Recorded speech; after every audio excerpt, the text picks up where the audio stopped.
House to Home, presented by Remax Diamond Realty. Half a day, everybody. This is House to Home, where each and every Tuesday, Liz Duenas, Gina Campos, and myself, Jason Salas, bring you information that you need to know. First of all, thank you for all the feedback and thank you for all the views you got on Liz and Gina's special checklist on how you can actually get prepared, get all your ducks in a row, get all the paperwork squared away, and be compliant so that you can quickly get the house of your dreams. Ladies, I've got nothing but positive feedback for that. So congratulations on a wonderful series.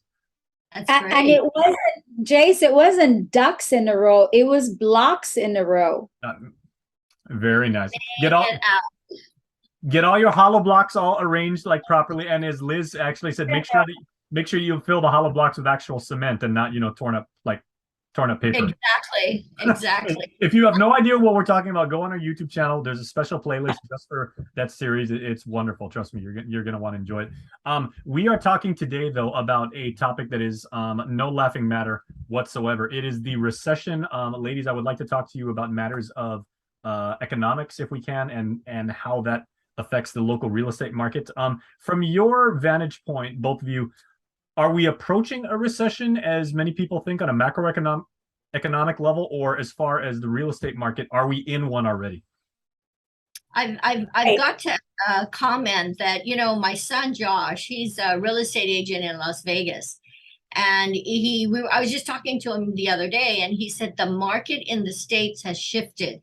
It was considered a seller's market, and he says now, due to the rising interest rates, and it is now a buyer's market.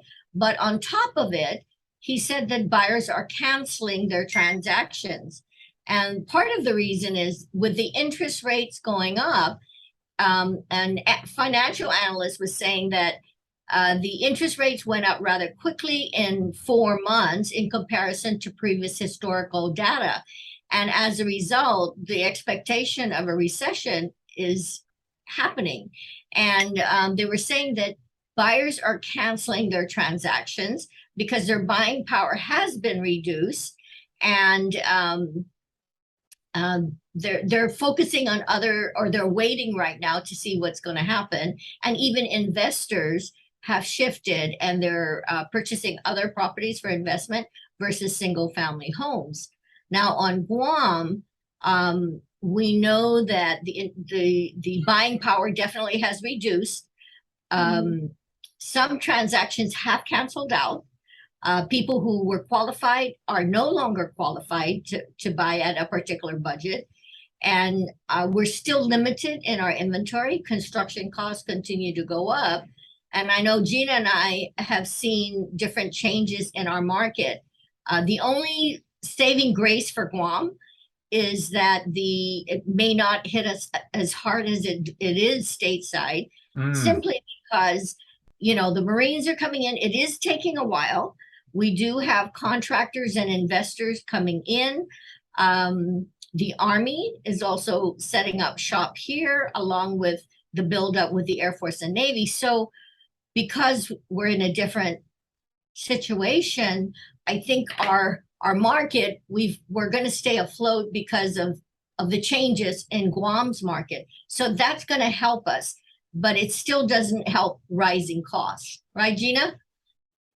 Absolutely. I had a conversation with a customer the other day, and the question was, this customer was trying to plan out for what are they going to do with their real estate? Do they do it now? Do they do it a year from now?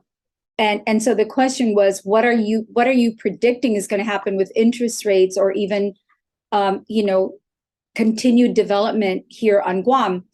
And here is where, and I kind of want to start faced with the question of, are we in a recession? Well, in the classic sense of a recession, yes, we are. But of course, that has been a controversy in itself. There are a lot of people that are trying to redefine what a recession is. To me, I'm a very simple person.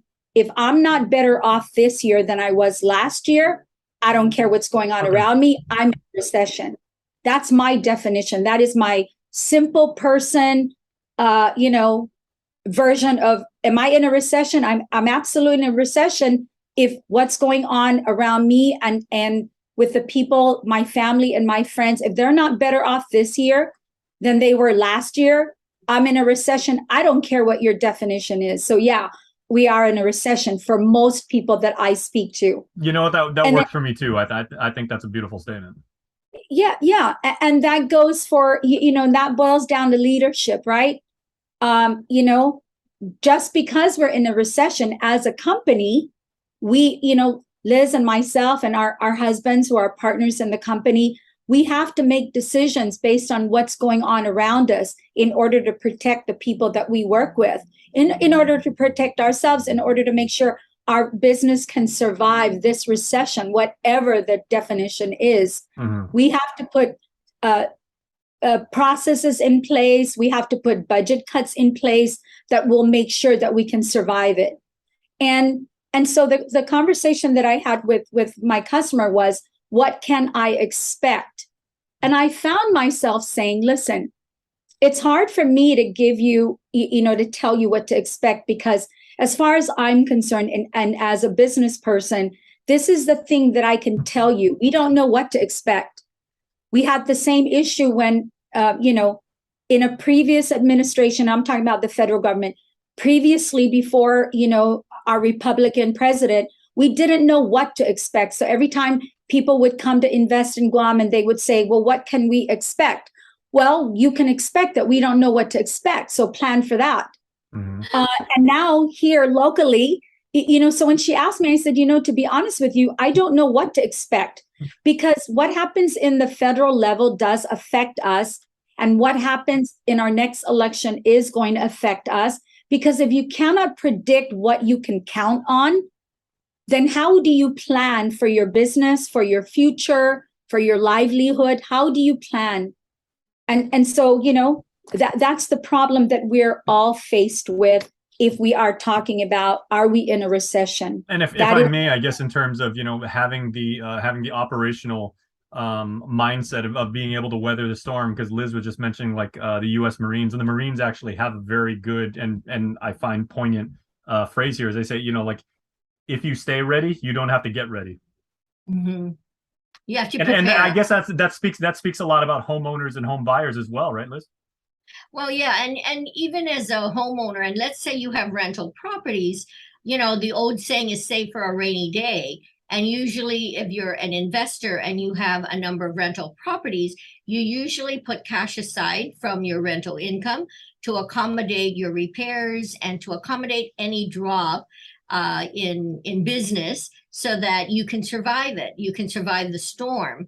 And that would be extra money there that if your units aren't being rented, you'll be able to cash in from this, what you've saved, to pay for your mortgages and to pay for whatever additional needs are there. But yes, changes are coming. And I think for all of us, we just have to be prepared for whatever does come. But the signs are there. They're talking about it stateside. People have moved out of California. They're going to areas where housing is less expensive. And to mention Guam as well, I'm hearing people have left Guam for the state because they're looking for greener pastures, places where they could get a job and can afford to buy a home. And I know 4 families that went to Saipan. Yeah. Yeah, that's incredible. Yeah, there are areas in the States that do have affordable homes that people can buy, or at least they can rent as well. Mm-hmm. So I think for Guam, we just have to be prepared. And the other thing, Gina and I want to make a point, pay attention to politics, pay attention to the decision makers, pay attention to what laws they pass, how does it affect you? And I think we were going to do a little show on our opinion about that. But yes. And I just spoke with someone today about certain issues that are affected, that we're trying to help correct through legislation. This guy says, call me.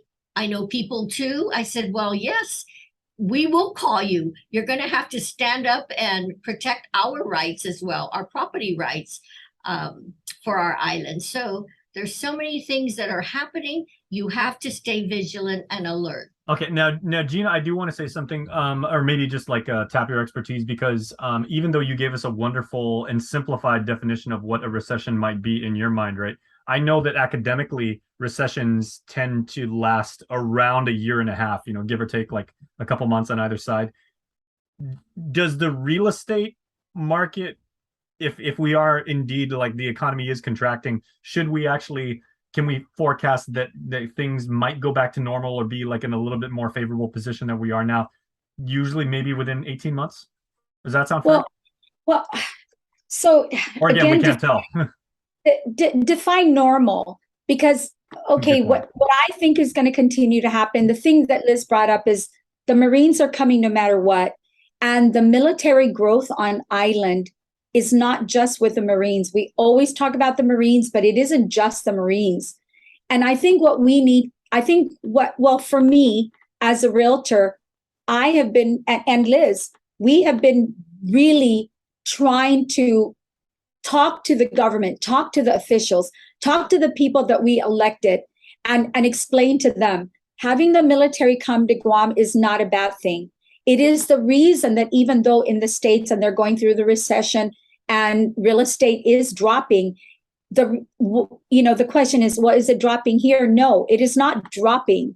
It's continuing to stay steady. It may not, the volume of sales may not be as fast as it was last year, but it's certainly staying steady. So in my opinion, is it a buyer's market? I don't think we're there yet. I don't think we're going to get there. It won't be as significant as the seller's market will not be as significant as it was last year, but it'll continue to grow because we have a limited amount of space on Guam. It's not like you get in your car, pack your things, and drive over to the next state. You cannot. And so it's confined to Guam. So I think the market will continue to be more robust than in the States. But what we need to really talk about is, how does that impact our local people, the people that have chosen Guam as their home and they don't have the benefit of a military allowance or perhaps a federal subsidy that will help them either rent or buy. We need to talk about how is our government going to help them? You're talking again about that concept that basically, like, the middle class on Guam has dropped out as far as the potential for home ownership. Absolutely. Yeah. Yes. I'm going to keep talking about that, and I will not stop talking about that, because I'm quite sure we all need to put our heads together and figure out a solution for this. It needs to be a private and a public, it needs to be the private community and the people in our government. We need to come together and understand that, we always, I find in our work in real estate, and we talk about laws and regulations, we always say, well, we adopted this from California. We adopted this from Arizona. We adopted this from somewhere other than Guam, right? It's great to look at the US as a model for the things we want, but we can also look at the US as a model for the things we don't want. For instance, in California, their people cannot afford to live there either. And they have more opportunities because California is the hub of the technology, right? So Silicon Valley was formed in California. And the movie industries and theme park industries and, TV. Yeah. So their people have that resource to fuel them. What do we have? We have the military. Let's use that to our advantage, and let's look to the States not only as a guidance for what we want, but a guidance for what we don't want. We don't have to not put in infrastructure for our community just because in the States, the government doesn't put in infrastructure. So therefore, we're not going to do it. No, our people can't afford to do it. So maybe we should take some of our surplus government funds that they've collected from our GRT and invest into our community so that our people can benefit from it. That's a very good point. We're going to continue that. Because so often, we on Guam, because we're like this little small community, we look to the mainland as like the land of milk and honey, but we could also see it, as I think you just very wonderfully pointed out, that it's also a cautionary tale. But here's the thing. If you're running for office, Jason, one of the things we want to tell you is, rather than come in and create new legislation to make a name for yourself, start looking at how can we fix the current problems? How can we fix current legislation so that it doesn't reflect California? It reflects our current conditions on Guam. So there's so much to be said. There's so many people running for office. They should start looking at what are our current issues, what are our current problems, and what can they do to put their heads together, work together, and fix the problem. You know, some of the people who you see in the news talk about these are existing problems that went on for years. So, okay, let's put a stop to that. Let's make a difference and promulgate legislation that would fix the problem. Forget about creating new ones. Let's just focus on fixing the current issues and problems that we have. That's a very good point. Okay, ladies, thank you so much for sharing your thoughts. And remember, I am going to have a very special episode of Canvassing with KUAM. That's our ongoing series where we talk to members of the community and find out what they want to see from their next batch of elected leaders. And I know I'm going to sit down with Liz and Gina for what I'm sure is going to be a very, very rapid fire conversation. And that's just Gina. I'm gonna have duck. I'm using duck. This will peel it off when she wants me to talk. Oh my gosh, I can't wait for that. So as for now, we are out of time. So thank you for watching, everybody. Ladies, thank you as always. Thank you. All right. See you guys next time.